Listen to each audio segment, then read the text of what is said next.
I'll drown the blood 1,000 times. You missed every call that I had tried, so now I'm giving up. A heartbreaking mid-December. You don't give a fuck, you never remember me. Bismillahirrahmanirrahim. Yang terhormat kepada dosen pengampu bimbingan penulisan karya ilmiah, yaitu Bapak Jajang Salamuddin MAG, dan seluruh teman-teman yang saya cintai. Assalamualaikum warahmatullahi wabarakatuh. Alhamdulillahirabbil alamin, wa bihi nasta'inu ala umuri dunya waddin, wassalatu wassalamu ala asrofil anbiya'i wal mursalin, sayyidina wa maulana Muhammadin wa ala alihi wa sahbihi ajmain, amma ba'du. Pertama-tama, marilah kita panjatkan puja-puji serta rasa syukur kita kehadirat Allah Subhanahu wa Ta'ala, yang mana atas berkat rahmat dan karunia-Nya kita masih bisa bertemu kembali pada kesempatan kali ini. Salawat beserta salam marilah kita panjatkan kepada Nabi Yana Rasulullah Muhammad Sallallahu Alaihi Wasallam, kepada keluarganya, sahabatnya, serta para tabi'in dan tabiatnya, dan semoga sampai kepada kita selaku umatnya. Amin ya rabbal alamin. Kami di sini dari kelompok 5 akan membahas tentang karya tulis ilmiah.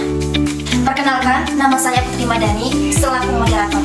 Baiklah, untuk mengefisienkan waktu, mari kita bahas materi yang pertama, yaitu prinsip-prinsip penulisan karya tulis ilmiah yang akan dibawakan oleh saya sendiri. Prinsip-prinsip penulisan karya tulis ilmiah.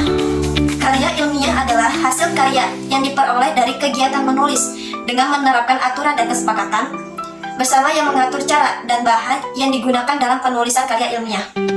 Di dalam prinsip-prinsip penulisan karya tulis ilmiah terbagi menjadi 3, yaitu yang pertama ada etika terhadap penulisan karya ilmiah, yaitu mencakup prinsip-prinsip etika penelitian, yang dimana etika ini bertujuan untuk memastikan bahwa karya ilmiah yang dihasilkan adalah hasil dari penelitian yang jujur, objektif, dan bertanggung jawab. Pentingnya etika penulisan ilmiah, yaitu yang pertama ada menjaga integritas ilmiah.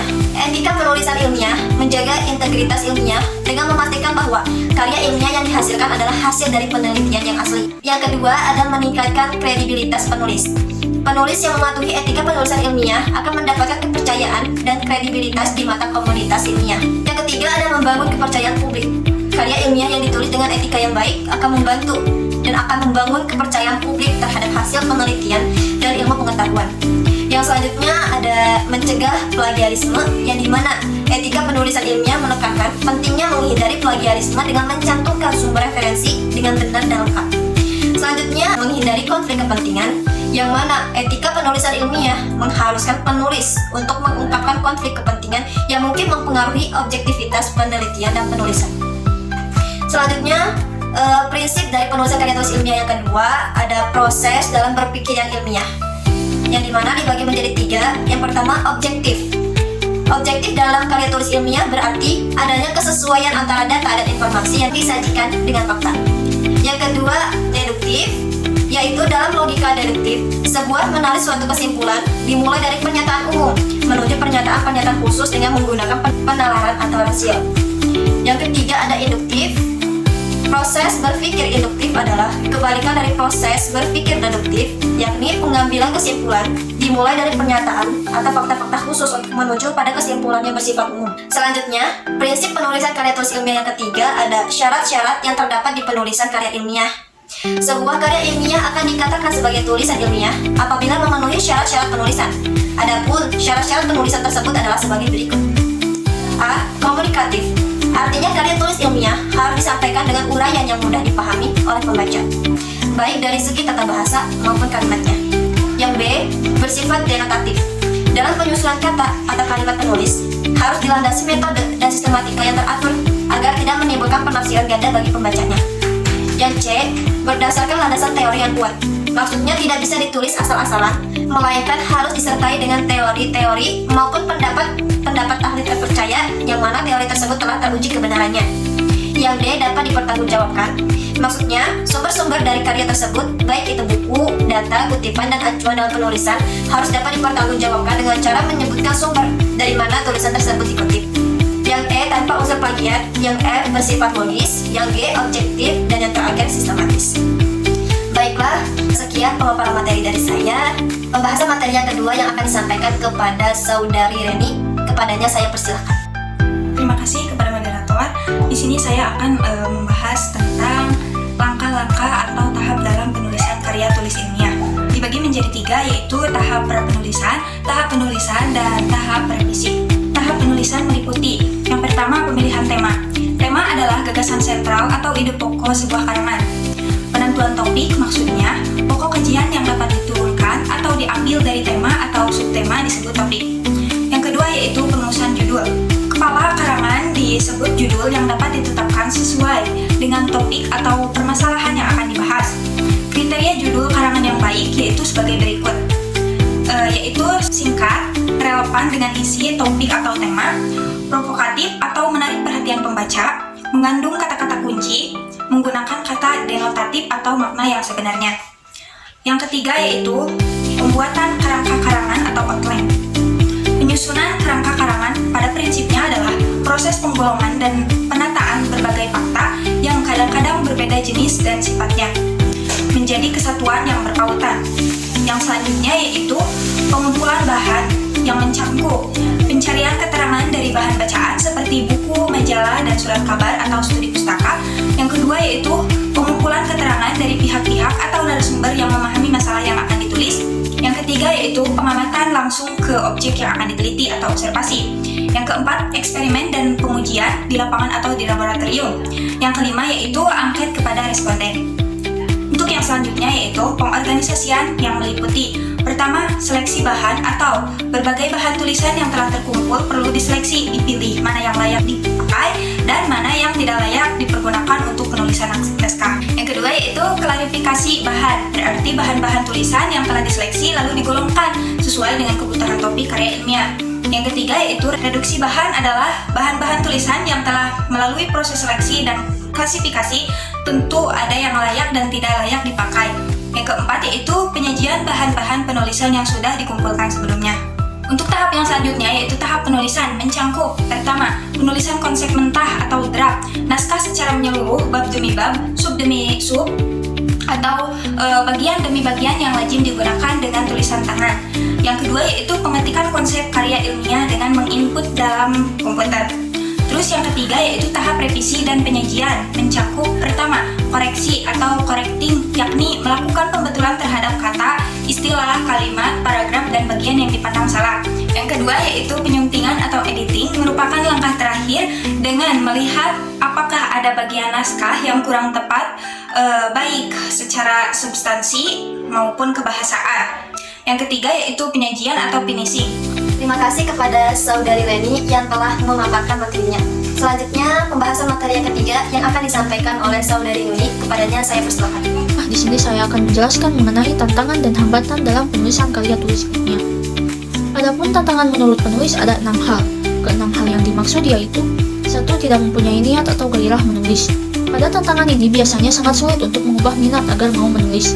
Hal pertama yang harus dilakukan adalah mengubah paradigma berpikirnya bahwa menulis itu sesuatu yang menyenangkan. Kedua yaitu mempunyai niat tetapi selalu merasa tidak tepat waktu untuk menulis.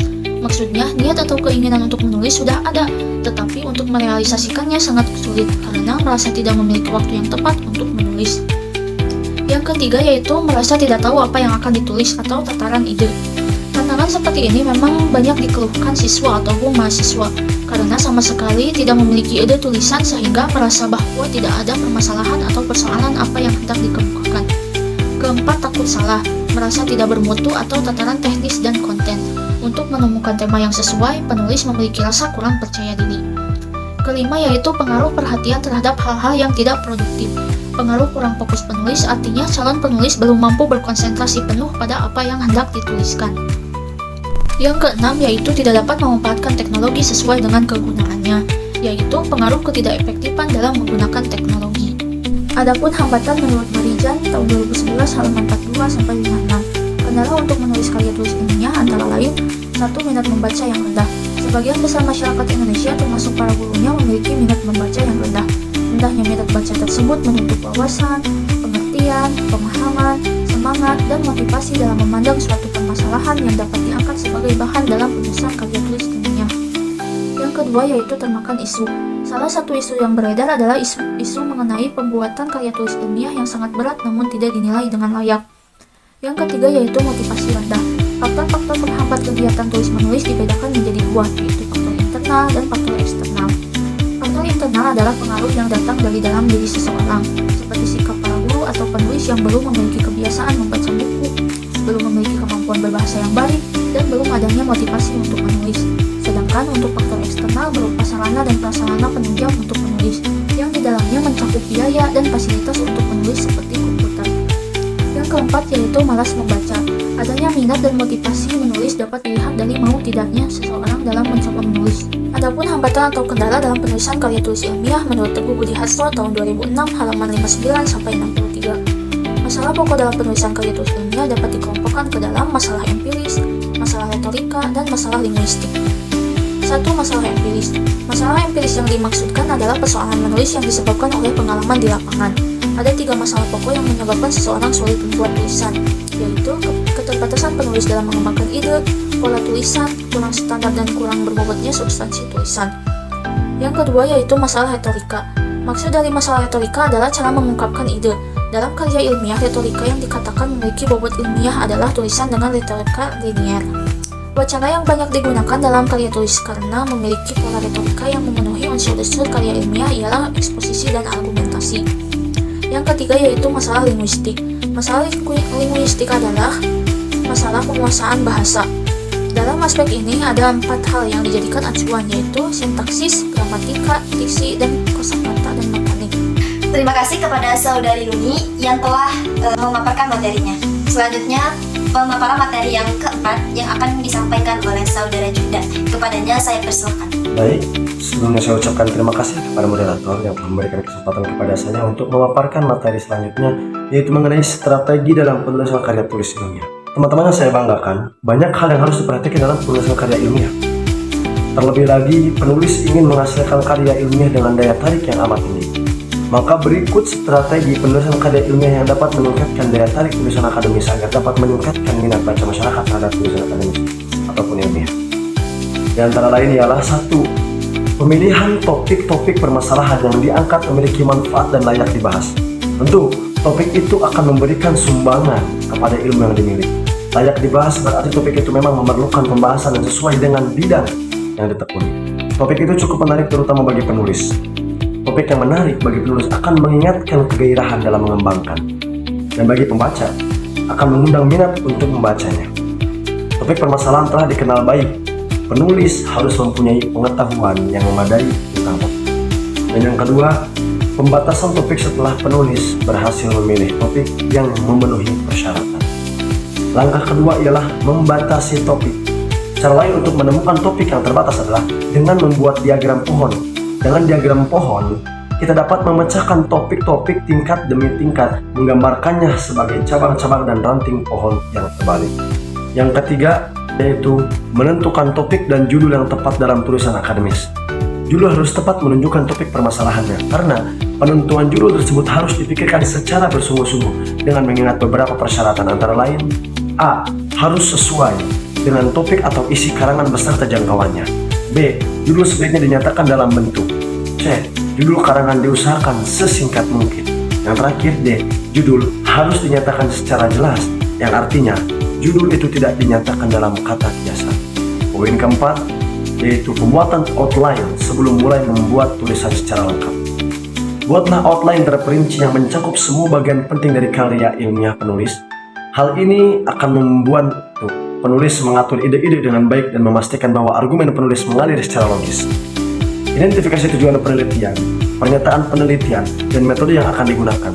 Hal tersebutlah akan membantu agar fokus dan terorganisir dalam proses penulisan.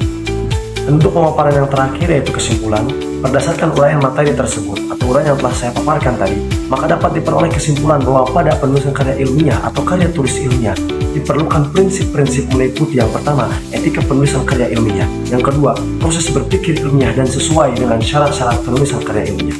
Seperti itu teman-teman. Adapun tahap-tahap karya tulis ilmiah bagi menjadi 3 tahap, yaitu tahap pra-penulisan, tahap penulisan, serta tahap revisi dan penyajian.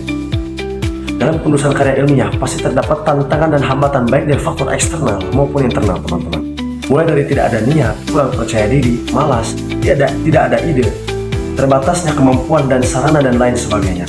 Adapun strategi dalam karya tulis ilmiah yaitu pemilihan topik-topik permasalahan, pembatasan topik, menentukan topik dan judul, dan pembuatan outline.